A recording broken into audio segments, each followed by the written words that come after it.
Valentine's Day, a day when you can give chocolates, flowers, candies, jewelry to the one you love and let them know that you really still care. A day when the kids can go to grandma's house or some shit and you guys can go out and have a nice dinner on the town and go home to a romantic evening and listen to Barry White. But is that the real origin of Valentine's Day? Is that really what it's always been about? And I know what we're told, so let's actually go into what we're told. What we're told is that the Roman Empire decided that young men shouldn't be married because they made better soldiers when they were single. A Catholic priest decided that he wasn't going to abide by that and that he was going to marry young couples anyway, and that he was actually killed for this. While awaiting his martyring, he wrote a letter to a young couple and signed it "From Your Valentine," and that's very romantic and very heartwarming. However, on this channel, we know whatever we're told is a huge crock of shit. That story wouldn't account for the obvious satanic symbology that we see in this day.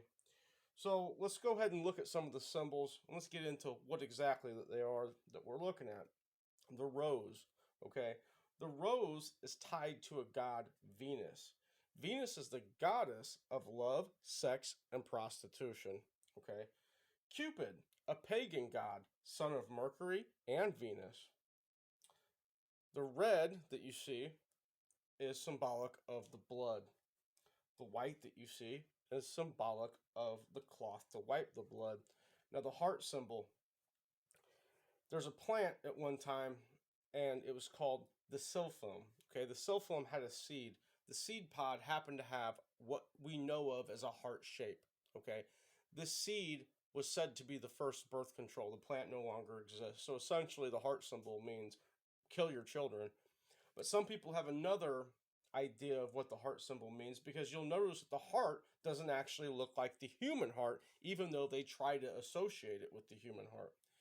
So an ivy leaf does have that heart shape and is associated with the god Dionysus, okay? God of fertility, wine, fruit, insanity, vegetation, festivity, ritual, madness. Okay, so definitely the heart shape, not something that I as a believer want to be associated with. So there's sometimes in Valentine's Day you'll see the doves, and the doves are actually said to be the pets of the Greek goddesses. Okay, so the day before it was called Valentine's Day, between February 13th and February 15th, the Roman pagans had a day called Lupercalia.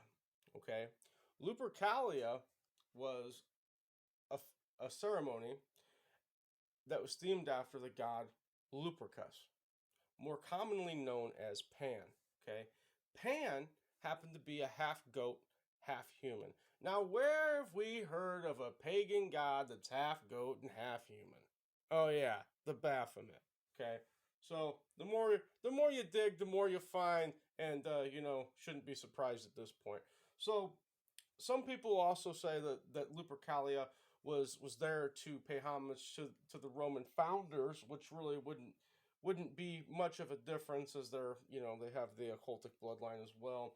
So what takes place at this? Okay, so they would take sometimes more than one goat, and they would kill the goats. The goats were the goats symbolize fertility. And then they would take a dog and they would sacrifice the dog as well. The dog was symbolic of purity, and they would take the blood and they would put it on the forehead of the young priest with a knife, and they would wash it off with milk. Okay, the young priest would actually be naked while this took place. Then they would take the hides from the animals after they were sacrificed, and they would cut them in strips. They would then walk naked into Rome, and they would go to the women. The women would come out of their homes naked as well, wanting to be hit with these hides. They would whip these women with bloody hides. They would all get really drunk, and after they would be whipped with these bloody hides, they would take the names of the women, or the women would put their names on paper and they would put them in a box, and all the bloody, quite literally, bloody young men would go and grab a name out of the box at random. That would be who they would have sex with that night. Now, sometimes this resulted in marriage, but oftentimes it just resulted in unwanted children and a broken society. So we can see and we can take from all of this that the true origins of not just Valentine's Day, but any of your holidays, they all have a very satanic ceremonial date attached to them that the church attempts to hide with little foofified versions of why you have that particular day. And I actually have a video on the calendar and the satanic ceremonial calendar and how your holidays align. But what you can really take from this is that anytime you deviate from the Leviticus 23 holy days, you're going to find yourself dancing with the devil, okay? And in Deuteronomy chapter 12, verses 29 to 32, it literally tells you not to learn the ways of the heathen nations and not to add to the holy days which Yahweh the Elohim has given to us. So anytime that you do that, anytime that you add to these days or take away from these days, you're going to find yourself in transgression of the Bible. And you're going to find yourself watching a video like this.